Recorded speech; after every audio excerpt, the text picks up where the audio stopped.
Class में हम लोग डिस्कस करेंगे डिस्ट्रीब्यूशन ऑफ मॉलिक्यूलर वेलोसिटी, आणविक वेगों का वितरण। मैम पिछली क्लास में हमने अध्ययन किया था कि जो अणुगति सिद्धांत के आधार पर गैसों के नियम की किस तरह व्युत्पत्ति हम कर सकते हैं। तो आणविक वेगों की जब से बात की जाती है तो जब भी एक एक्सपेरिमेंट हमने इसी तरह किया था, गैस के सभी अणु समान वेग से गति नहीं करते हैं। अपन कहते हैं कि सबका मूवमेंट अलग अलग होता है, गति सबकी अलग अलग होती है।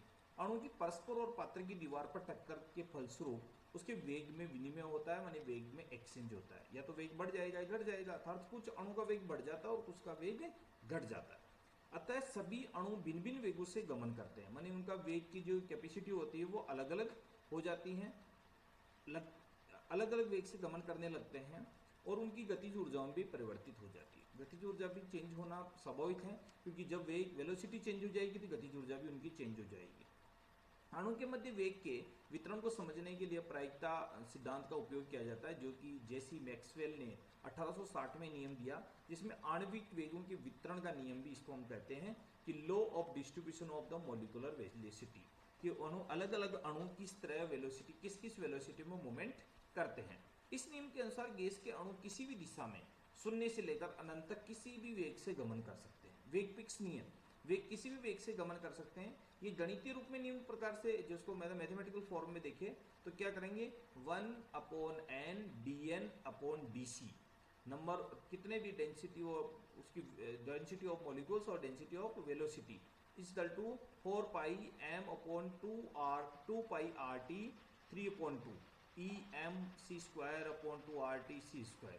यहाँ पर जो n है अणु की कुल संख्या को रिप्रेजेंट करता है, c अणु की वेग को रिप्रेजेंट करता है, dc जो वेग के अल्प परिवर्तन को डिनोट करता है, dn/n अणु के भिन्न उसका वेग c और c प्लस dc के मध्य को रिप्रेजेंट करता है।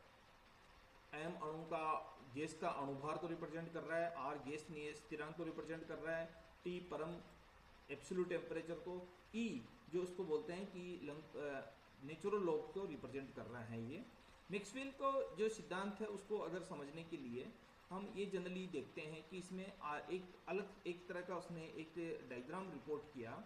वो डायग्राम इस तरह का था कि velocity c1 c2 α1 α2 alpha dash s अलग अलग वेलोसिटी उन्होंने देखी। उसी तरह से n1 n2 मॉलिक्यूल्स अलग अलग हुए। इस तरह से टेम्परेचर T1 T2 T3 अलग अलग टेम्परेचर के ऊपर इनकी स्टडी देखी।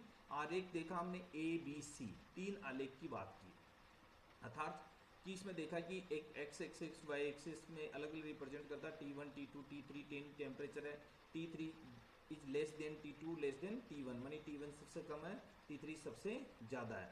तो इसका हमने जब भी वेलोसिटी हमने देखी तो ये जो इसका जो टॉपेस्ट हमने जो स्थिति देखी वो किसके साथ देखी, T1 के साथ। T1 के साथ जो इसको बोलते हैं हम प्रायिकता वेग, प्रोबेबिलिटी वेलोसिटी। इससे ज़्यादा ऊपर नहीं जा सकता वेग। और ये जो है ये सबसे डाउन की एक वेलोसिटी ये होगी कि ये वेलोसिटी इसकी होगी, एक वेलोसिटी ये होगी कि अलग अलग अणु अलग अलग वेलोसिटी के अणु से गमन कर रहे हैं, माने कि उनकी वेलोसिटी फिक्स नहीं है, वेलोसिटी में परिवर्तन उनका होता रहता है।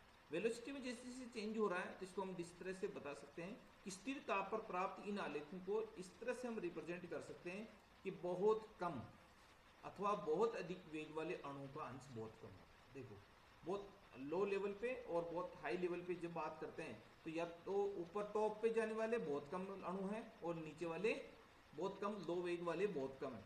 लगभग शून्य वेग वाले अणु का अंश भी बहुत कम है, ऐसा भी कोई नहीं है कि जिसमें शून्य वेग देखने को मिलता है। जैसे जैसे वेग का मान बढ़ता है तो उस अणु के अंश का मान भी बढ़ता जाता है। वेग बढ़ेगा, अंश का मान भी बढ़ता जाता है, अर्थात अधिकतम मान को प्राप्त करने के लिए फिर तेजी से कम होने लगता है। यानी कि आरेख यही बता रहा हमारे को, ये आरेख को हम देख रहे हैं कि पहले तो बढ़ रहा है, फिर घट रहा है, फिर बढ़ रहा है, फिर घट रहा है। ये देखो ये धीरे से ऊपर, तो ये जो वेलोसिटी के लिए अलग अलग मॉलिक्यूल्स के लिए ये देखा गया। तो इसमें देखा कि लगभग शून्य वेग वाले अणु का अंश भी बहुत कम होता है और जैसे जैसे वेग का मान बढ़ता जाता है तो उन अणु का अंश का मान भी बढ़ता जाता है, अर्थात अधिकतम मान को प्राप्त करने के बाद फिर तेजी से शून्य होने लगता है, मान तेजी से कम होने लगता है। वेग के अधिकतम मान के लिए ये अंश लगभग क्या हो जाता है, शून्य हो जाता है। किसी ताप पर अधिकांश अणु का जो वेग होता है उसे प्रायिकता वेग कहते हैं, मोस्ट प्रोबेबिलिटी वेलोसिटी। इस वेग का जो उच्चतम, जो टॉपेस्ट वाला जो पॉइंट जो मिल रहा है, हमें उसको इसके डिनोट करते हैं। इसी तरह से जो असमित वक्र मिल रहा है, समित वक्र असमित होता है, मतलब कि नीचे की तरफ दिख रहा है, अतः अणु के प्रायिकता वेग, एवरेज वेग को दोनों डिफरेंट होते हैं। ऐसा नहीं है कि जो हमारा वेलोसिटी है, एवरेज वेलोसिटी जो है प्रोबेबिलिटी वेलोसिटी होगा, मोस्ट प्रोबेबिलिटी वेलोसिटी होगा, ऐसा नहीं होता। यदि तीन भिन्न भिन्न ताप T1, T2, T3 पर वितरणी वक्रों की तुलना करें तो हम ये देखते हैं कि अणु की प्रायिकता वेग के मान में वृद्धि होती है, यानी alpha, alpha dash, alpha double dash, ऐसे से उनका मान बढ़ता जाता है। ताप बढ़ने के साथ साथ वितरण वक्र दाईं ओर शिफ्ट होता है और वक्रों की ऊंचाई कम होने लगती है। अणु के अंश में जो विभिन्न वेगों से गति करता है उसके वेगों का अंतर कम होता जाता है। वक्र का चौड़ा होना यह दर्शाता है कि ताप, उच्च ताप पर ज्यादातर अणु का वेग सामान्य से अधिक होता है। इससे हमें दिख रहा है कि जो बिंदु P1 है, P1 जो संगत वेग के लिए विचार करें तो उसकी बात करते हैं, तो संगत वेग को समझने के लिए इनके लिए संगत बिंदु होगा T1, ऐसे T2, T3, ये अलग अलग के लिए अलग अलग हो जाएगा। तो ये प्रायिकता वेग को जो डिफाइन करता है, तीनों अंशों की तुलना करने पर हम पाते हैं कि अधिक ताप पर अधिक वेग रखने वाले अणु का अंश भी बढ़ता जाता है। यानी कि इसको मैं कह सकता हूँ कि आणविक वेगों का वितरण की जैसे बात करते हैं कि जैसे ये टॉपेस्ट पहुंच गया, ये मिडिल में रहा, ये डायरेक्ट माने ये टॉप पॉइंट जो पहुंच रहा है ये प्रोबेबिलिटी, और बीच में अणु का जो जिस तरह से मूवमेंट हो रहा है वो एवरेज वेलोसिटी हो गई। एवरेज वेलोसिटी को इसके द्वारा डिनोट करते हैं। तो ये हमारे पास में इसके द्वारा ये इस वक्र के द्वारा आणविक वेगों के वितरण या डिस्ट्रीब्यूशन लॉस के अकॉर्डिंग भी हम इसको डिफाइन कर सकते हैं। धन्यवाद।